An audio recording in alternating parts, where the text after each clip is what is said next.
నమస్తే అండి. నేను వాణి. ఈరోజు మనం 'చిన్న ఇల్లు' అనే ఒక మంచి కథను విందాం. మా అయ్య మా అమ్మని "ఒగ్గేశాడయ్యా" అని అమాయకంగా మా స్కూల్ విద్యార్థి చెప్పిన సమాధానం నాకు పదే పదే గుర్తుకు వస్తూనే ఉంది. ఎందుకంటే నా జీవితం కూడా కొంచెం అటు ఇటుగా అలాంటిదే మరి. అన్నట్లు నా గురించి మీకు చెప్పడం మరిచాను. నేను మా నాన్నగారిలాగే టీచర్ ఉద్యోగం చేస్తున్నాను. అమ్మ, ఓ ముద్దుల చెల్లి. ఇది నా కుటుంబం. ఇంకేంటి అంతా బానే ఉంది కదా అని అనుకుంటున్నారా? ఇక్కడే అసలు కథ మొదలవుతుంది. మా నాన్నగారు రాజేంద్రకు మరో చిన్న ఇల్లు కూడా ఉంది. మా పిన్ని మరియు నాకొక అన్న కూడా ఉన్నాడు. ఇప్పుడు అర్థమై ఉంటుంది. మా అమ్మ సరళను వివాహం చేసుకున్న 5 సంవత్సరాలకు నేను ఆ తర్వాత వెనువెంటనే మా చెల్లి రవళి కడుపున పడ్డాం అని అమ్మ చెప్తూ ఉంటుంది. మరి మా టీచరు నాన్న రాజేంద్ర గారు చిన్న ఇల్లు ఏర్పాటు చేసుకోవడం నాకన్నా 2 ఏళ్ళు పెద్దవాడుగా రాఘవ అన్నగా ఉద్ధరించాడనమాట. ఇప్పుడు అర్థమైంది కదా మా ఫ్యామిలీ ట్విస్టు. ఇవన్నీ ఆలోచిస్తూ ఉండగానే మా ఇంటికొచ్చేసాను. మా అమ్మ ఎదురుగా వచ్చి, "రాము త్వరగా రారా, నీతో మాట్లాడే విషయం ఉంది." "ఏంటమ్మా అంత కంగారు, ఏమైంది?" అని కంగారుగా అడిగాను. "ఏం లేదురా, నువ్వు ఒకసారి మాలతి పిన్ని వాళ్ళ ఇంటికి వెళ్ళి మీ అన్న రాఘవ నాన్నగారితో గొడవ పడుతున్నారంట. మీ నాన్నగారు నాకు ఫోన్ చేసి నువ్వు వస్తే విషయం చెప్పమన్నారు." "అమ్మా నువ్వేనా పిన్ని వాళ్ళ ఇంటికి వెళ్ళమంటున్నది?" అన్నాను ఒకంత ఆశ్చర్యంగా. ఎందుకంటే మా అమ్మకు మా నాన్న చిన్న ఇల్లు గురించి తెలిసినప్పటి నుండి మా నాన్న మీద అయిష్టం పెరుగుతూ అంతకంతకు మాపై ప్రేమను పెంచుకుంటూ జీవిస్తూ ఉంది. మా నాన్నగారు తన బాధ్యతలను ఎప్పటికీ ఏం మర్చిపోలేదు. మాకు కావాల్సినవన్నీ సమకూర్చి తన పాత్రకు న్యాయం చేస్తూనే ఉన్నారు. కాకపోతే ప్రేమ, ఆప్యాయత మాత్రమే కొంచెం తక్కువ పాళ్ళు అని మాకు అనిపిస్తూ ఉంటుంది. ఎందుకంటే మాలతి పిన్ని రాఘవ అన్నకే ఎక్కువగా తన ప్రేమను, ఆప్యాయతను మరియు ఆస్తిని కూడా ఎక్కువగానే అప్పగించే ఉంటారు అని మా భావన.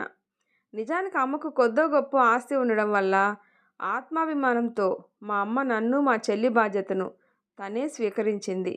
నిజానికి మా నాన్న కేవలం అలంకారం మాత్రమే మాకు అని నాకు తెలుసు. ఇంతకీ ఎందుకిలా చేశారు? నేను, నా పిల్లలు మీకు ఏం అన్యాయం చేశాం? అని అందరిలాగే నాన్నను నిలదీయడం. నానేమో అది అలా జరిగిపోయింది, ఇందులో మీ తప్పు లేదు, అలాని నా తప్పు లేదు అని సమర్థించుకోవడం మాత్రం మా అమ్మకు, మా చెల్లికి అస్సలు నచ్చదు. అన్నట్లు మా చెల్లి రవళి మా అమ్మ సరళకి నానంటే కోపం. కానీ నాన్నకు చెల్లంటే ప్రాణం. ఎందుకో నానంటే నాకు చాలా ఇష్టం. ఇదేంటో అర్థం కాదు. కానీ నాన్నకు నేనెందుకో చాలా విషయాల్లో నచ్చను అని నా ఫీలింగు. అమ్మ అంటుంది, "సూర్యుడు, చంద్రుడు ఎప్పుడు మనతో ఉన్నట్లే ఉంటారు. కానీ ఉండరు. మీ నాన్న కూడా అంతే." నేను టీటీసీ ట్రైనింగ్‌లో ఉండగా ఒకసారి నాన్నని అడిగాను. నాన్న, ఎందుకు చక్కటి ఫ్యామిలీ ఉండగా మరో చిన్నిల్లు అవసరం అనిపించింది మీకు? అందుకు నాన్న, ఈ ప్రపంచంలో స్త్రీలను మగవాళ్ళతో సరిసమానంగా భావించి ప్రేమించే మగవాళ్ళు చాలా తక్కువగా ఉన్నారు. అందుకే ఇదంతా. మరి అమ్మ విషయంలో సరిసమానం అనే విషయం మర్చిపోయారా అని అడిగితే, మీ అమ్మ నాకన్నా గట్టిదిరా, తట్టుకుంటుంది అనేవారు. ఇంతలో అమ్మ, "రాము ఏంట్రా ఏదో ఆలోచిస్తున్నావు? ఓసారి మాలతి పిన్ని ఇంటికి వెళ్ళిరారా" అన్నది. "అమ్మ ఒక మాట అడుగుతాను చెప్పు. నీకు నాన్న కావాలా? నాన్న సమస్యలు కావాలా?" అని అడిగాను. "రాము, ఆయన పరిష్కరించుకోలేని సమస్య అంటూ వస్తే అప్పుడు కుటుంబం అండగా ఉండాలిరా. అందుకే బుద్ధిబలం ఉన్న కొడుకుగా ఆ సమస్య నుంచి నువ్వే ఆయన్ని గట్టెక్కించాలిరా" అంది అమ్మ. ఇంతకీ ఏమిటి సమస్య అని మాలతి పిన్ని వాళ్ళ ఇంటికి వెళ్ళా. మాలతి పిన్ని వాళ్ళ ఇంటికి వెళ్ళి బైక్ స్టాండ్ వేస్తూ ఉండగానే గట్టిగా నాన్న మాటలు వినిపిస్తున్నాయి. నేను లోపలికి వెళ్ళాను. మా నాన్న అన్న రాఘవపై గట్టిగా అరుస్తున్నాడు. "మీకెంత చేశానురా, అయినా ఇంకా కావాలి ఇంకా కావాలి అంటే నేను ఎక్కడి నుంచి తెస్తానురా? అయినా నువ్వు తాగుడుకు పేకాటకు తగలేసింది చాలు. ఇంక నీకు ఇవ్వడానికి నా దగ్గర ఏమీ లేదు" అని నాన్న అరుస్తూ ఉన్నాడు. ఇదంతా చూస్తున్న నాకు పిన్ని, అన్న రాఘవ కలిసి నాన్నపై గొడవ ప్లాన్ చేశారు అని నాకు అర్థమైంది. నాన్న, ఒకసారి మీరు ప్రశాంతంగా ఉండండి, నేను మాట్లాడతాను అన్నాను. ఏం మాట్లాడతావురా ఈ మూర్ఖుడితో? నాన్న అరిస్తే ఏమైనా ప్రయోజనం ఉంటుందంటారా? మీరు గమ్మునుండండి. ఒకసారి పిన్ని ఏంటి సమస్య అని అడిగాను. అందుకు రాఘవ, ఏంట్రా నువ్వేదో ఉద్ధరించేవాళ్ళ వచ్చావు? అమ్మకు ఏం తెలీదు. నేను చెప్తాను. నేను వ్యాపారం చేయాలని అనుకుంటున్నాను. అందుకే నాన్నను డబ్బులు అడుగుతున్నాను. మధ్యలో నువ్వొచ్చావు.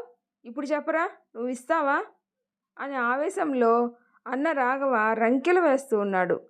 నేను ప్రశాంతంగా ఆ డబ్బులు ఎక్కడ ఉన్నాయో అది కూడా నువ్వే చెప్పన్నా తెలిస్తే అన్నాను. అదేరా, నాన్న రిటైర్ అయ్యాక పొలం కొన్నాడు కదా, అది అమ్మేసి ఇమ్మంటున్నాను అన్నాడు. అందుకు నాన్న, ఒరే దుర్మార్గుడా, అది చెల్లి కోసం కొన్నదిరా, నీకు ఇవ్వాల్సింది వెంటనే తీసుకొని తగలేసావు. ఇప్పుడు నీ కళ్ళు ఆ పొలం మీద పడ్డాయిరా, బుద్ధిహీనుడా అని నాన్న కోపంతో ఊగిపోతూ ఉన్నారు. నాకు అన్న ఉద్దేశం పూర్తిగా అర్థమైంది. పిన్ని కూడా అన్ననే సమర్థిస్తున్నట్లుంది.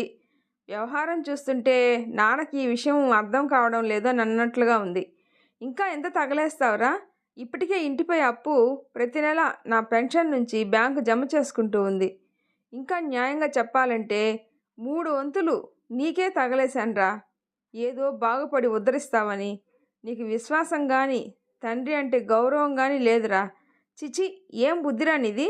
నీకు బాగుపడే లక్షణాలే లేవురా. ఎలా తగలాడతావో తగలడు. నా దగ్గర ఏమీ లేవు, ఇక రావు. ఇది ఫైనల్. రాము, పదరా ఇంటికి వెళ్దాం అని నాన్న కోపంగా బయటకు వచ్చేశారు.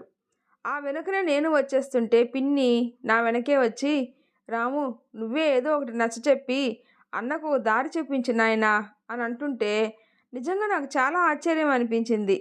బహుశా కడుపు తీపి అంటే ఇదేనేమో. ఏమీ మాట్లాడకుండా వచ్చేశాను. నాన్న బైక్ మీద కూర్చున్నంతసేపు అన్న మీద చాలా కోపంగా ఉన్నారు. ఏదో ఒకటి అన్నను తిడుతూనే ఉన్నారు. ఇంటికి వచ్చాక మా అమ్మని, చెల్లిని, నన్ను అందరినీ పిలిచి నాన్న ఇలా అన్నారు. రాము, ఈరోజు నేను ఒక నిర్ణయానికి వచ్చాను. ఇంకపై ఆ ఇంటికి వెళ్ళే ప్రసక్తే లేదు. నేను శాశ్వతంగా ఇక్కడే ఉండిపోదామని నిర్ణయించుకున్నాను. ఇప్పుడు చెప్పండి మీ నిర్ణయం అని అన్నారు. అమ్మ, చెల్లి నా వైపు చూశారు. నేను ఒకసారి అమ్మ కళ్ళల్లోకి చూశాను. ఎంతో ఆత్మవిశ్వాసం, నమ్మకం నా పైన ఉన్నట్లుగా అమ్మ నా వైపు చూస్తూ ఉంటే నేను కూడా ఓ నిర్ణయం తీసుకున్నాను. సరే నాన్న, నువ్వు శాశ్వతంగా ఇక్కడే ఉంటాను అంటే మాకు చాలా సంతోషమే. కానీ మాట తప్పకూడదు. అలా అయితే నీకు పూర్తి మద్దతుగా మేముంటాం అని మాటిచ్చాను. నాన్న కూడా సంపూర్ణ అంగీకారంతో ఓకే అన్నారు. సుమారుగా ఒక 6 నెలల తర్వాత రాఘవ అన్న, పిన్ని మా ఇంటికి వచ్చారు. అందరూ ఆశ్చర్యపోయారు, నేను తప్ప. ఎందుకంటే నాకు ముందే తెలుసు కాబట్టి. పిన్ని తన 2 చేతులు జోడించి నాన్నను, అమ్మను క్షమాపణలు అడుగుతూ దుఃఖంతో కుమిలిపోతూ వెక్కి వెక్కి ఏడుస్తూ ఉంది. రాఘవ అన్న కూడా, నాన్న నన్ను క్షమించమని నాన్న కాళ్ళపై పడ్డాడు. కానీ విచిత్రంగా నాన్న మనసు అస్సలు చెలించనే లేదు. ఆయన స్థిరంగా మౌనంగా ఉన్నారు. మా అమ్మ మాత్రం చాలా ఎమోషనల్ అయిపోయింది. ఇంతకీ ఏం జరిగింది అని నాకు మాత్రమే తెలుసు. అసలు విషయం ఏమిటంటే, రాఘవ అన్న అడిగినట్లుగా చెల్లి కోసం కొన్న పొలం అమ్మకం పెట్టి ఆ డబ్బుల్ని నేనే రాఘవ అన్నకి ఇమ్మని చెప్పాను. అయితే ఒక కండిషన్, పిన్ని వాళ్ళ ఇంటి అప్పు ఇకపై రాఘవ అన్నదే బాధ్యతగా బ్యాంకు అప్పును డాక్యుమెంట్స్ ద్వారా రాఘవ అన్నకు బదలాయించడం జరిగింది. ఇదంతా నా ఫ్రెండ్ బ్యాంక్ మేనేజర్ సహాయంతోనే సాధ్యమైంది. అలాగే రాఘవ అన్న ఎప్పట్లాగే ఆడే పేకాట క్లబ్లో కూడా బాగా చెయ్యి తిరిగిన ఆటగాడితో నేను ప్రత్యేకంగా కలుసుకొని మాట్లాడాను.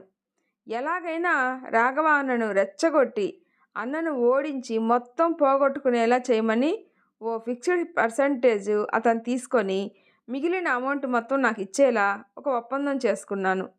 అంతా అనుకున్నట్లే జరిగింది. తనకు తెలియకుండానే రాఘవ అన్న నాన్న ఇచ్చిన 10 లక్షల రూపాయలు పేకాటలో 6 నెలల్లోనే తగలేశాడు. ఇప్పుడు రాఘవ అన్నకు గుదిబండల నెల నెలా బ్యాంకు, హౌసింగ్లోనూ వెంటాడుతుంది. పిన్ని చాలా విచారంతో డిప్రెషన్లోకి వెళ్ళిపోయింది. ఇక రాఘవ అన్నకు పూర్తిగా తెలిసొచ్చింది. జీవితం, బాధ్యతలు, బంధాలు ఇంకా ఏమీ ఆలోచించకుండా తన ఐటీఐ సర్టిఫికేట్‌తో ఎలాగోలా ఒక కంపెనీలో నెలకు రూ. 20,000 జీతానికి ఉద్యోగంలో చేరాడు. ఆ జీతంలో రూ. 15,000 బ్యాంకు లోను కోసం మిగిలిన డబ్బుతోనే కుటుంబాన్ని పోషించుకోవడం.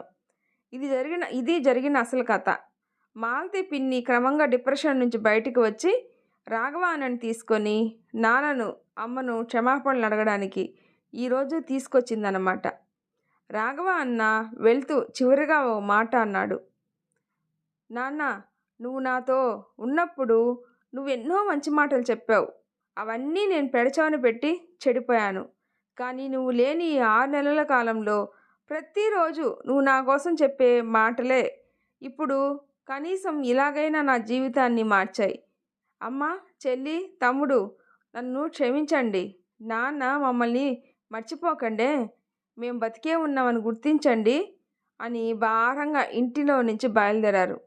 ఇంతకీ పేకాట క్లబ్బులో ఒప్పందం ద్వారా 3 వంతుల మనీ అంటే రూ. 7,500,000 చెల్లి బ్యాంక్ అకౌంట్లో వేసేశాను. కొన్ని కఠిన నిర్ణయాలు ఎదుటివారి జీవితాన్ని సరైన దారిలోకి మళ్లించేవిగానే ఉంటాయి. అలాంటి నిర్ణయాలు తప్పు కాదు. తప్పని తెలిసినా తప్పలేదు నాకు. మరి నాకు నా కుటుంబ సంతోషమే కదా ముఖ్యం. ఈ స్టోరీ మీకు నచ్చినట్లయితే ప్లీజ్ లైక్ చేసి షేర్ చేయండి, సబ్స్క్రైబ్ చేసుకోండి. స్టోరీ ఎలా ఉందో తప్పకుండా కామెంట్ చేయండి. Thanks for listening.